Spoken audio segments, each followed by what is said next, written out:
अच्छा, ये टॉपिक है हमारा simple harmonic motion.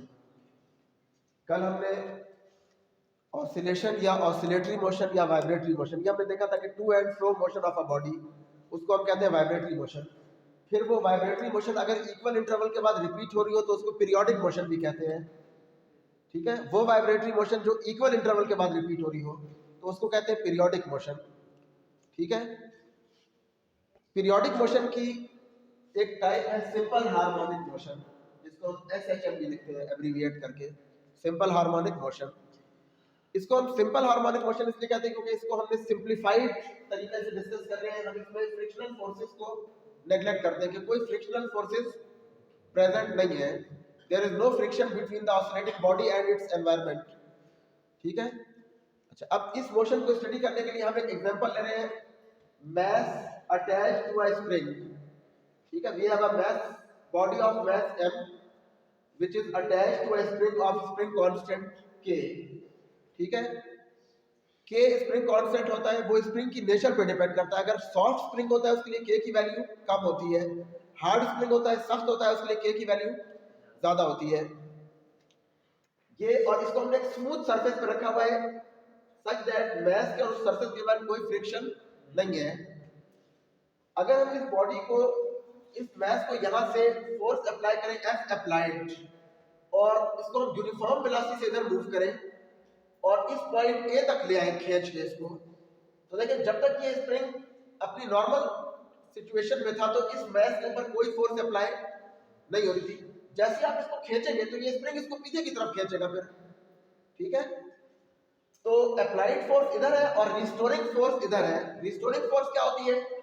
The force which brings the body back to its mean position is known as restoring force. जो force body को अपनी mean position पे लेके आना चाहती है उसको हम कहते हैं रिस्टोरिंग फोर्स।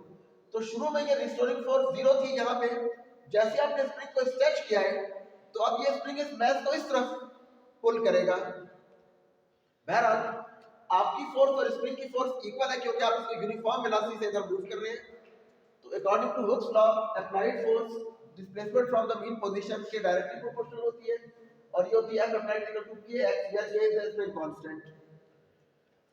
ठीक है, तो हमने इसको A तक हम ले गए स्ट्रेच करके, तो अब स्प्रिंग इसको पीछे की तरफ खींचेगा by a restoring force which is equal to -kx। वो अप्लाइड फोर्स के इक्वल होगी लेकिन अपोजिट होगी। ठीक है, यानी डिस्प्लेसमेंट आपका इस तरफ है और रिस्टोरिंग फोर्स इस तरफ है। इसको हम कहते हैं restoring force equal to -kx। अब क्योंकि F हमारे पास according to Newton second law ma के बराबर होती है, तो अगर हम ये भी फोर्स है ये भी फोर्स है तो इन दोनों इक्वेशन को अगर हम कंपेयर करें तो हमारे पास ये आ जाएगा ma -kx। फिर a किसके बराबर, m को वहां ले आके डिवाइड हो जाएगा तो a इसके बराबर आ जाएगा। अगर हम इक्वेशन 1 को देखें तो restoring force F is equal to -kx। k constant है तो अगर आप कांस्टेंट को हटा दें तो F is proportional to -x, और यहाँ पे हम देखें तो k और m ये दोनों कांस्टेंट है, इस कांस्टेंट को हटा दें तो a is proportional to -x। तो ये जो है restoring force is proportional to -x या acceleration is proportional to -x। These are the two conditions of the simple harmonic motion. यानी अब ये यहाँ पे हमने डेफिनेशन लिखी है, such a motion in which the force on a body और acceleration of the body is proportional to the displacement from the mean position and opposite to the displacement। force भी displacement के opposite है और acceleration भी displacement के opposite है, और ये दोनों displacement के directly proportional भी है। तो इस तरह की मोशन को हम कहते हैं simple harmonic motion. Directly proportional होने का मतलब क्या है कि जितना आप स्प्रिंग को ज्यादा खींचेंगे रिस्टोरिंग फोर्स उतनी ज्यादा होगी, और अगर x 0 होगा तो रिस्टोरिंग फोर्स भी 0 होगी। यहाँ जब बॉडी मीन पोजीशन पे है तो उस वक्त इसके ऊपर कोई रिस्टोरिंग फोर्स अप्लाई नहीं होगी। अच्छा, यहाँ से जब आप इसको रिलीज करेंगे तो ये रिस्टोरिंग फोर्स की वजह से मास पीछे आएगी यहाँ, तो ये रिस्टोरिंग फोर्स कम होती जाएगी, यहाँ पहुंच के रिस्टोरिंग फोर्स 0 हो जाएगी, लेकिन इनर्शिया की वजह से ये बॉडी वापस इधर आ जाएगी इस तरफ और स्प्रिंग कंप्रेस हो जाएगा। ठीक है, फिर अब जब स्प्रिंग कंप्रेस हुआ तो डिस्प्लेसमेंट इस तरफ है लेकिन रिस्टोरिंग फोर्स इस तरफ होगी, यानी डिस्प्लेसमेंट के अपोजिट। फिर ये स्प्रिंग इसको इधर पुश करेगा फिर ये बॉडी इधर जाएगी, इनर्शिया की वजह से यहाँ पे रुकेगी नहीं, बल्कि ये इनर्शिया की वजह से और आगे चली जाएगी यहाँ तक, फिर यहाँ से वापस इस तरह से ऑसिलेट होना शुरू हो जाएगी. So this body will be moving to and fro, back and forth towards this mean about this mean position.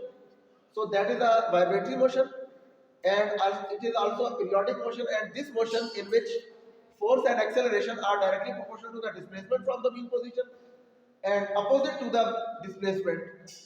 Such a motion is known as simple harmonic motion.